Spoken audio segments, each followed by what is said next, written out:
નમસ્તે વિદ્યાર્થી મિત્રો, આજે ધોરણ 11નો પાઠ 5નો બીજો વિભાગ આપણે જોઈશું, જેની અંદર ભસ્માવેશમ મદનમ ચકાર, કામદેવને ભસ્મ કરી નાખ્યો એના વિશે આપણે વાત કરતા હતા. જેની અંદર કથા વસ્તુ એવી આપેલી કાલિદાસના મહાકાવ્યમાં કુમાર સંભવમાં કે ભગવાન શિવ એ પોતે જ્યારે સમાધિ અવસ્થામાં હોય છે ત્યારે પાર્વતી માતા પ્રત્યે આકર્ષિત થવા માટે શિવને કામદેવ છે એ પોતાના બાણથી ચલિત કરવાનો પ્રયત્ન કરે છે, પરંતુ ભગવાન શિવ પોતાની સંયમ શક્તિથી પોતે કામદેવને પોતાનામાં સ્થિર થઈ અને પોતાના ત્રીજા નેત્રથી કામદેવને બાળી નાખે છે. અને ફરી પાછા શિવ પોતે તપશ્ચર્યામાં લીન થઈ જાય છે. પરંતુ એ સમયે જ્યારે શિવ થોડા સમય માટે જે ચલિત થયા ત્યારે પાર્વતી માતાના મુખને જોયું, ત્યારે એનું વર્ણન છે એ અહીંયા કુમાર સંભવની અંદર કાલિદાસજી વર્ણન કરે છે. એમાં પહેલો શ્લોક છે, એનું ભાષાંતર આપણે જોયું.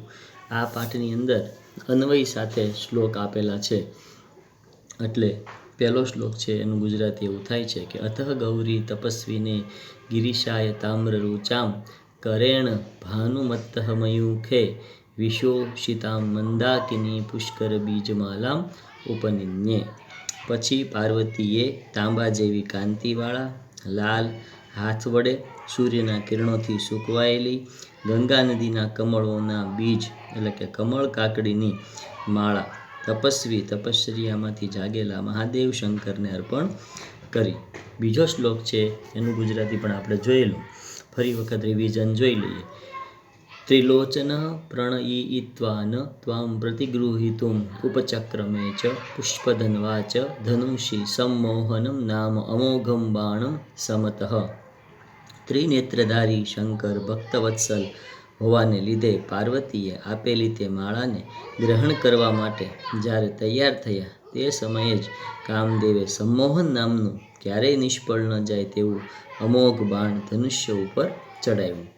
ત્યાર પછી ત્રીજો શ્લોક છે ચંદ્રોદયારંભે અંબુરાશિ ઇવ કશ્ચિત પરિલુપ્ત ધૈર્ય હરતુ બિંબ ફલાધરોષ્ટે ઉમામુખે વિલોચાનાની વ્યાપારયામાસઃ. એનું ગુજરાતી આપણે જોઈએ કે જેમ ચંદ્રના ઉદયના પ્રારંભે અત્યંત ગંભીર એવો સમુદ્ર પણ વિચલિત થઈ જાય છે, તેમ કામદેવના સંમોહન નામના બાણને કારણે જરાક વિચલિત થયેલા ધૈર્યવાળા મહાદેવ શંકરે બિંબફળ જેવા લાલ અધરોષ્ટવાળા એટલે કે લાલ હોઠવાળા પાર્વતીના મુખ પર પોતાના ત્રણેય નેત્રો ફેરવ્યા. આનું માત્ર ગુજરાતી પરીક્ષાની અંદર પૂછાય, એટલે અનુવાદ ખાસ તમારે પાકા કરવાના છે. આજે ચોથો શ્લોક આપણે હવે જોઈએ. તો એનો શ્લોક તો આ રીતનો છે વિવૃષ્ણવતી શૈલસુતાની ભાવમ અંગે સ્ફુરદ્વાલ કદંબકલ્પે સાચીકૃતા ચારુતરેણ તથો મુખેન પર્યસ્થ વિલોચનેન. અન્વય આ પ્રકારે છે કે શૈલસુતા અપી સ્ફુરદ્વાલ કદંબકલ્પે અંગે ભાવ વિવૃવતી સાચીકૃતા ચારુતરેણ પર્યસ્થ વિલોચન મુખેન તથો. એટલે કે એનું ગુજરાતી એમ થાય કે શૈલસુતા એટલે કે પર્વતની પુત્રી પાર્વતી પણ સ્ફુરદ કદંબ કલ્પે એટલે કે ખીલતા બાળ કદમના ફૂલ જેવા, કદમનું ફૂલ છે એ એક નાનકડા દડા જેવું થાય છે, એ કદમના ફૂલ જેવા અંગે ભાવ વિવૃત્તિ રોમાંચિત અંગો વડે સ્ફુરદ ગાલ કદંબ કલ્પે પોતાના મધુર ભાવને પ્રગટ કર્યા.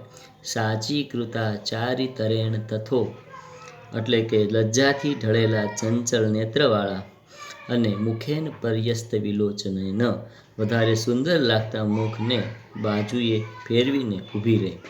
ફરી એકવાર ગુજરાતી કરીએ. પર્વતની પુત્રી પાર્વતીએ પણ ખીલતા બાલ કદમના ફૂલ જેવા રોમાંચિત અંગો વડે પોતાના મધુર ભાવને પ્રગટ કર્યા. લજ્જાથી ઢળેલા ચંચલ, લજ્જા એટલે શરમથી ઢળેલા ચંચલ નેત્રવાળા વધારે સુંદર લાગતા મુખને બાજુએ ફેરવીને ઊભી રહી. એની પછીનો શ્લોક છે. આમાં વારંવાર હું રિપીટેશન ભાષાંતરનું કરતો નથી, કારણ કે તમે વારંવાર વિડીયો રિપીટેશન કરી શકો છો અને મારું ભાષાંતર સાંભળી શકો છો. એટલા માટે હું એક જ વાર ભાષાંતર કે 2 વાર ભાષાંતર કરીશ. ત્યાર પછી 5મો શ્લોક છે કે અથેન્દ્રિયક્ષોભમમ અયુગ્મનેત્રઃ પુનર્વસિત્વા વલનિગૃહ હેતુમ સ્વચેતો વિકૃતે દિક્ષુ દિશામ ઉપાંતેષુ સર્જઃ દૃષ્ટિમ. એનો અન્વય આ રીતનો થાય છે. અથ અયુગ્મનેત્રઃ વશિસ્તાત ઇન્દ્રિયક્ષોભમમ બલવતઃ નિગૃહ્ય સ્વચેતો વિકૃતે હેતુ દિક્ષુ દિશામ ઉપાંતેષુ દૃષ્ટિમ સર્જતઃ. અયુગ્મનેત્ર એટલે કે 3 નેત્રોવાળા, વશિતાત એટલે વશ કરનારા હોવાથી, ઇન્દ્રિય ક્ષોભમમ એટલે કે ઇન્દ્રિયોના ખળભળાટને, બલવતઃ એટલે બળપૂર્વક, નિગૃહ એટલે કે કાબૂમાં લઈને, સ્વચેતો વિકૃતે એટલે કે પોતાના મનના વિકારોના, હેતુમ કારણે, દિદુક્ષુ ઈચ્છા દર્શક વિશેષણ જોવાની ઈચ્છાવાળા એટલે કે જોવાની ઈચ્છાવાળા, દિશામ ઉપાંતેતુ દિશાઓના અંત ભાગોમાં, દૃષ્ટિમ એટલે દ્રષ્ટિને, સર્જઃ એટલે કે ઉત્પન્ન કરી. આખું ભાષાંતર જોઈએ તો એવું થાય કે પછી જીતેન્દ્રિય હોવાથી ત્રિનેત્ર શંકરે બળપૂર્વક પોતાની ઇન્દ્રિયોના ખળભળાટને, વિકારને કાબૂમાં કરી લીધો અને પોતાના મનના વિકારના કારણને જોવાની ઈચ્છાથી ચારેય દિશાઓમાં અંતભાગમાં નજર કરી. પછી જીતેન્દ્રિય હોવાથી ત્રિનેત્ર શંકરે બળપૂર્વક પોતાની ઇન્દ્રિયોના ખળભળાટને, વિકારને કાબૂમાં લઈ લીધો અને પોતાના મનના વિકારના કારણને જોવાની ઈચ્છાથી ચારેય દિશાઓના અંતભાગમાં નજર નાખી. ત્યાર પછી 6થો શ્લોક છે. એની અંદરની વાત જોઈએ કે સદક્ષિણાપાંગ વિનિષ્ટવૃષ્ટિ સ્નતાસમા કૃસંચિવ્યપ્યમ દરદર્શઃ ચક્રીકૃતચારુચાપમ પ્રહર્તુમભ્યતયાત્મયોનિમ. એનો અન્વય છે. સદક્ષિણપાંગ નિવૃષ્ટમૃષ્ટિમ નતાસમમ આકૃશ્ચ સવ્યપાદમ ચક્રીકૃતચારુચાપમ આત્મયોનિમ પ્રહર્તુમ અભ્યુદતમ દદર્શઃ. આનું ગુજરાતી એવું થાય કે દક્ષિણ પાંગ ગની વિષ્ટમુષ્ટિમ એટલે કે જમણી આંખના છેડા સુધી મુઠ્ઠી વાળીને, કોઈ માણસ છે એ જ્યારે ધનુષ્ય ઉપર બાણ ચડાવતો હોય ત્યારે જમણા હાથથી મુઠ્ઠી વાળીને બાણને કાન સુધી ખેંચી લે છે.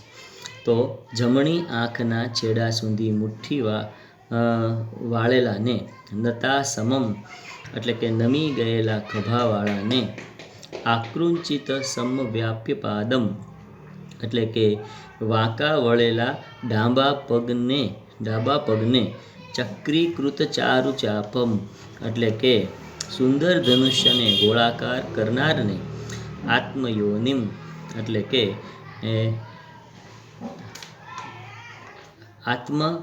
આત્માને પ્રાપ્ત કરનાર, પ્રહર્તુમ પ્રહાર કરવા માટે, અભ્યુદતમ તૈયાર થયેલાને, દરદર્શઃ એટલે કે દરદર્શઃ અન્ય ક્રિયાપદનું આ રૂપ છે જોવું એમ. તો ફરીવાર ગુજરાતી જોઈએ. તેમણે જમણી આંખના છેડા સુધી મુઠ્ઠી વાળેલા, લક્ષ્યને સાધવા જેના ખભા નમેલા હતા એવા વાંકા વળેલા ડાબા પગવાળા અને સુંદર ધનુષ્યને ગોળાકાર કરીને જે પ્રહાર કરવા માટે તૈયાર થયેલો હતો એવા કામદેવને જોયો. કામદેવને સમાધિમાં તોડાવવા માટે કામદેવ પોતાના ધનુષ્ય ઉપર સંમોહન નામનું જ્યારે બાણ છોડ્યું ત્યારે આવી સ્થિતિ કામદેવની હતી.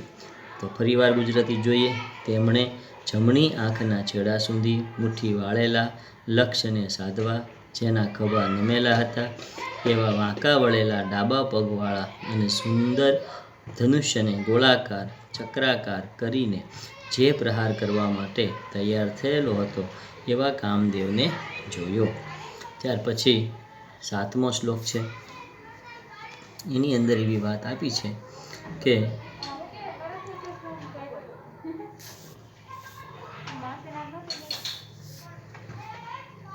તપ પરામર્શ વિવૃદ્ધમન્યો ભૃંગ દુષ્પ્રેક્ષ મુખશ્ચ તસ્ય સ્ફુરન્ની સહસા તૃતીયાદક્ષણ કૃશાનુકીલ નિષ્પાત. એટલે કે તપઃ પરામર્શ વિવૃદ્ધમન્યો ભૃંગ દુષ્પ્રેક્ષય મુખશ્ચ તસ્ય તૃતીયાત અક્ષણ સ્ફુરન ઉદીર્ચ કૃશાનુ સહસા નિપાત કીલ. એનું 7મું ગુજરાતી એવું થાય, તપઃ પરામર્શ વિવૃદ્ધમન્યો, એટલે કે તપ પરના આક્રમણથી જેમનો ક્રોધ વધી ગયો છે. ભૃંગ ગદુ પ્રેક્ષય મુખસ્ય, ભવા ચડાવવાના કારણે જેમના મુખને જોવું અસહ્ય થઈ ગયું છે. તૃતીયાત અક્ષણ, ત્રીજી આંખમાંથી. સ્ફુરન, એટલે કે ઝબકતો. ઉદરચિ, ઊંચે જતી જ્વાળાઓ વાળો. કૃશાનું, અગ્નિ. નિષ્પાત, એટલે કે ખરેખર નીકળ્યો અને ફેંકાયો. કીલ, ખરેખર. નિશ્ચય બતાવવા માટે આ નિપાત ઉપયોગ થાય છે.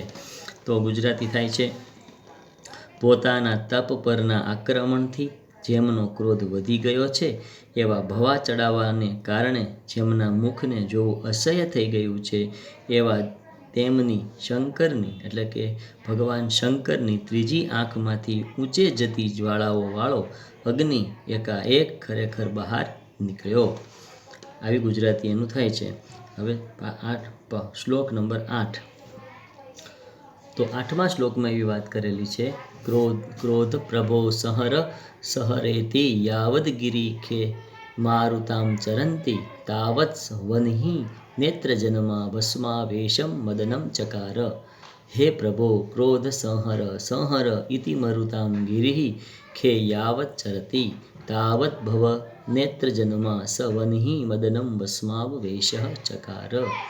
એનો અર્થ એવો થાય છે, પ્રભો એટલે હે પ્રભુ, સંહર એટલે કે સમન કરો, મરુતામ એટલે દેવતાઓની, ગિરિહિ એટલે કે વાણી, ખે એટલે આકાશમાં, ચરંતી ફરતી હતી, ભવનેત્ર જન્મા એટલે કે તમારા નેત્રમાંથી જન્મેલો, ઉત્પન્ન થયેલો, વન્હી અગ્નિ, મદનમ એટલે કે કામદેવને, ભસ્માવેશ એટલે કે ભસ્મ જ અવશ્ય છે એવી તેઓ, અને ચકારહ એટલે બનાવી દીધો. હે પ્રભુ, ક્રોધ શાંત કરો એમ દેવતાઓની વાણી હજુ આકાશમાં ફરતી હતી, સંભળાતી હતી. ત્યાં તો શિવના નેત્રમાંથી જન્મેલા તે અગ્નિએ કામદેવને ભસ્મસાત કરી નાખ્યો, બાળી નાખ્યો. ફરી એકવાર, હે પ્રભુ, ક્રોધ શાંત કરો એમ દેવતાઓની વાણી હજુ આકાશમાં ફરતી હતી, સંભળાતી હતી. ત્યાં તો શિવના નેત્રમાંથી જન્મેલા તે અગ્નિને કામદેવને ભસ્મસાત કરી નાખી, બાળી નાખ્યો. ત્યાર પછી એના સ્વાધ્યાયના પ્રશ્નો પણ આપણે જોવા છે, પરંતુ હવે આપણે અહીંયા સમય પૂરો થઈ જાય છે, એટલે આપણે આવતા લેક્ચરમાં આ સ્વાધ્યાયના પ્રશ્નોને જોઈશું. નમસ્તે, આવજો.